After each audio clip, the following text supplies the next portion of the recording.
They told you a lie, repeated it so many times, so convincingly that you believed it. They said that if you achieved enough, you'd be happy. That if you found someone to love you, everything would make sense. That working hard, chasing your dreams, staying focused, would finally make the emptiness disappear. But it didn't, did it? Worse, the more you achieve, the bigger it seems to grow. Silent, deep, persistent, like trying to fill a bottomless well with buckets of water. The effort is constant, but the level never rises. And then, maybe for the first time, you ask yourself, why do I still feel this way, even after doing everything right? Here's the truth. No one told you that this hole inside you can't be filled with what the world sells. No one warned you that chasing external wholeness is like building sandcastles by the ocean. One wave and it's all gone. And yes, it's uncomfortable to hear, but it's also freeing. Because maybe, just maybe, the problem isn't you, it's the idea of completion you were sold. And that's what we're going to talk about, not with pre-made formulas or cheap optimism, but with truths that sting and heal, with words that might feel like your own unspoken thoughts, even if we've never met. If you're tired trying to complete yourself with things that don't last, if you realize no applause, no compliment, no title fills you up from within, then this video is for you. Because here, we're not going to cover holes. We're going to understand why they exist. We'll dive into the root of that discomfort that follows you even on your best days. And maybe, deep down, you'll finally discover something no one ever told you, that emptiness is not your enemy. It's just the absence of yourself. And when you truly reconnect with yourself, something shifts, quietly, but forever. You know what's strange? Most people spend their entire lives trying to patch holes they don't even understand. They throw themselves into goals, relationships, achievements, as if each trophy, each person, each number in their bank account could glue back the pieces lost along the way.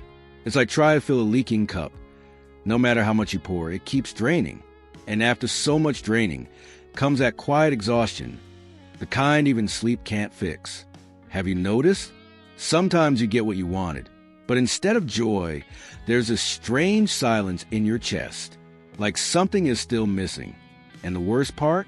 You can't even name what it is. You just feel it, that emptiness. It's sneaky. It disguises itself as hunger for success, a thirst for attention, urgency to level up. Society applauds it, of course. It loves when you hustle, when you stay busy, when you flex. But no one asks if you're actually okay. No one cares if the smile in your photo is held up by an abyss. So we learn to ignore it. We stack wins like bricks, unaware the foundation is crumbling. Ever notice how everything today is about being productive? Be better, be faster, be richer. But what if none of that fills what really matters? What if you're trying to fix a space that can't be fixed like that? Ever talk to someone who has it all? Status, money, travel, but always seems restless?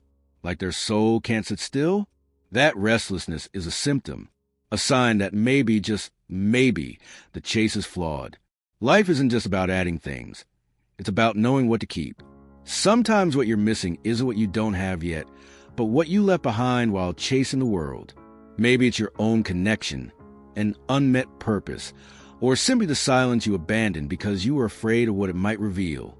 And that's when you start to see, maybe, just maybe, nothing out there will ever truly complete you. There comes a moment in life when the truth hits you, and it doesn't land gently. It crashes like someone yanked the rug out from under you. Suddenly, you look around and realize that everything they told you would bring peace didn't. The degree? Hanging on the wall. The car? Sitting in the driveway. The relationship? Still there, but missing its shine. And you? Were you in all of this? It feels like the whole world pushed you to chase the wrong things. And you ran. You did everything right, just like they told you to. But you forgot to ask yourself if it was what you really wanted. And now, in the silence after the race, there's an emptiness no one sees, but you feel it. That emptiness doesn't scream, it whispers. It slips in slowly, through the cracks in your routine. It shows up when you turn off your phone, when you're alone in traffic, when no one's asking anything from you. And in those moments, without distractions, it's just you with yourself. And many people realize they no longer know how to sit in their own presence. They feel foreign in their own skin, like a visitor who doesn't speak the host language. That's why so many drown in distractions, in screens, noise, and plans. It's easier to numb the silence than to face what it has to say. But what if I told you this discomfort is an invitation? That the emptiness isn't the end, it's the beginning? Think about it. Maybe you're trying to complete yourself with pieces that were never yours, trying to fill an internal space with external things that will never truly fit. It's like solving a puzzle with pieces from the wrong box. It may look like it fits for a while, but eventually it slips. Maybe the path isn't about searching out there, but about sitting with what's already in here, talking to your pain, your loneliness, your ghosts, not to fight them, but to understand. And slowly, almost imperceptibly, something begins to shift. And that shift prepares you to see what comes next. One of the biggest traps we fall into is this belief that peace comes after something. Like, once I get that job, I'll finally feel fulfilled. Or, once I meet someone who truly gets me, everything will make sense. And so we live in the almost, in the when, in the soon, as if happiness is always 2 steps away. But the problem is, even when you get what you wanted, the relief is short-lived. The mind immediately jumps to the next goal, the next fix. Without noticing, you become addicted to the chase. It drains you. It wears you down. It leaves your soul constantly hungry. That's why so many successful people are still anxious, because their mind linked happiness to achievement. But achievements don't fulfill. They satisfy for a moment, then become just another item on the shelf. The truth is, wholeness doesn't come from what you earn. It comes from what you uncover. And often, it's hidden in the very places you avoid. Some people run their entire lives from themselves. They change cities, jobs, partners, all to avoid the internal mirror. Because in that mirror lives an unresolved pain, a grief ignored, a wounded child still crying in the corner of their soul. And here's the twist.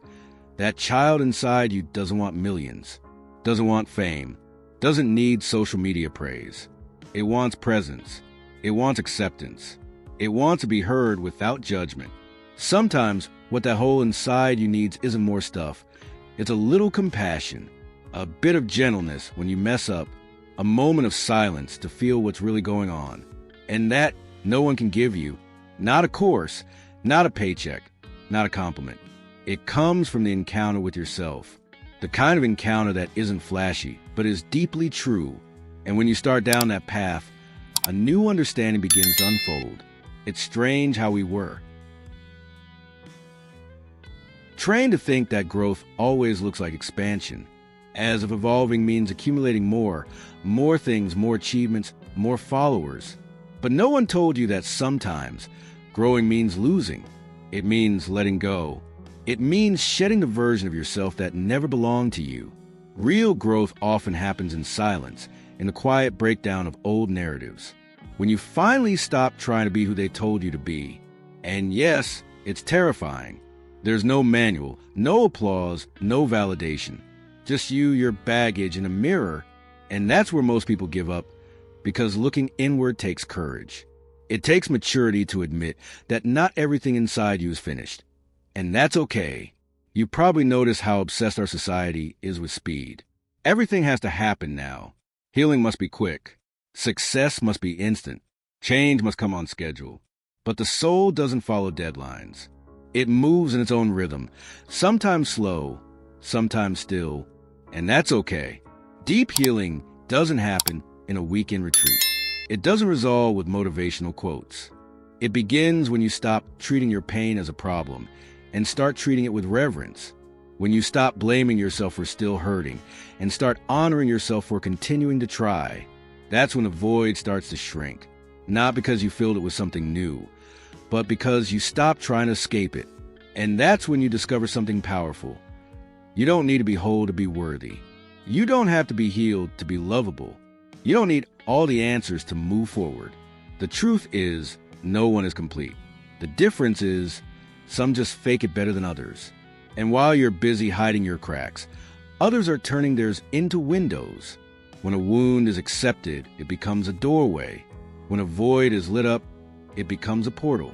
And suddenly, the wholeness you were chasing becomes a state of being, one not based on what you have, but who you're willing to be.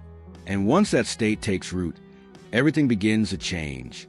There comes a point when you stop running, not because you arrived, but because you finally realized there was never a finish line. It was just a loop, cleverly disguised as purpose. And then comes a silence that feels uncomfortable but necessary. In it, you begin to hear things that were once drowned out by the world's noise, old insecurities, forgotten dreams, uncomfortable questions, things that were always there, but you were never still enough to notice. And at first, it feels strange, like everything is falling apart. But really, it's just your soul trying to speak to you, maybe for the first time in years. That's when many people turn back. They run toward their old routines, distractions, and the safety of autopilot. Because facing what you truly feel takes work, takes bravery, but it also brings clarity. And clarity, even when it stings, sets you free. It starts with little things. You notice you no longer enjoy certain places. Certain habits no longer serve you. Certain conversations drain you. So you start choosing differently. Not because someone told you to, but because something inside of you shifted. And that shift, it doesn't announce itself with trumpets. It happens quietly, in the way you breathe deeper, in the no you finally speak, in the yes you offer to yourself. And then a new kind of completeness starts to take shape. One that isn't loud nor performative. One that doesn't need to be posted. It's a quiet peace, almost a whisper. It comes when you accept yourself in the midst of the mess. When you understand you don't need to be whole to be honest. It arrives when you stop comparing your path to someone else's and begin to ask what actually feels true to you. And suddenly, you see that it was never about being complete with something, but about being connected to everything you already are. That connection becomes your base, your root. And with strong roots, you might sway with the wind, but you won't break. And that changes everything. There's a moment when you finally understand. It's not about filling the emptiness, but about making peace with it. That space inside you isn't a flaw. It's territory. A sacred place where memories, silence, pain, and possibilities live. But most people try to eliminate that space like it's some kind of defect. I need to fix this now, they say, as if discomfort is a virus that needs eradicating. But what if instead that discomfort is a call, a message pulling you deeper towards something more honest, more essential, more yours? Because in that discomfort, your soul speaks. And if you keep silencing that voice, you'll spend your life chasing relief that never lasts, numbing, escaping, distracting, all to avoid what that space is trying to say. And what does that space usually say? That maybe you're tired of playing a role that was never yours. That maybe the success you're chasing isn't even yours to begin with, just an inherited expectation.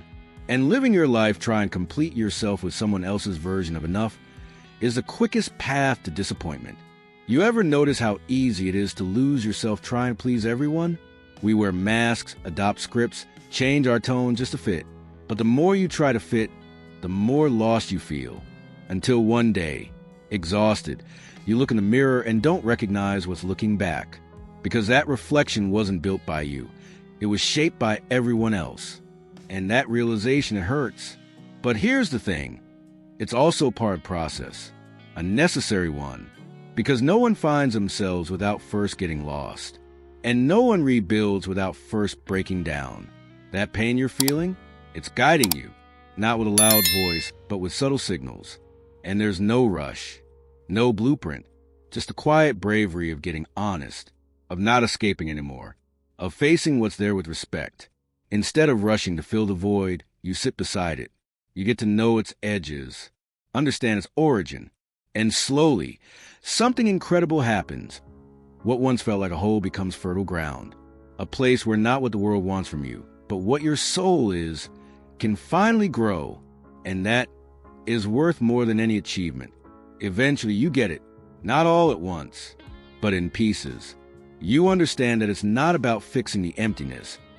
It's about learning to live with it. That space inside you doesn't need to be plugged. It needs to be honored. It's not brokenness, it's invitation. A quiet place inside you where truth can breathe. But when you try to bury it with noise, with goals, it shrinks. It aches. Until the day you stop fighting it. You sit still, and it speaks. I'm not here to torment you. I'm here to remind you who you are. And that truth, once it lands, changes everything. That old emptiness you once hated starts to feel familiar, like a place that just needed your presence all along. Because let's be real, nothing will complete you if you're fragmented inside. No achievement, no applause, no partner, no breakthrough will sustain you if you're disconnected from yourself. That's why so many who have it all still feel like they're missing something. It's not about what's missing externally. It's about what's absent internally. You're not lacking stuff. You're lacking roots, truth, connection, and to find that you don't need to speed up, you need to slow down, to listen, to breathe.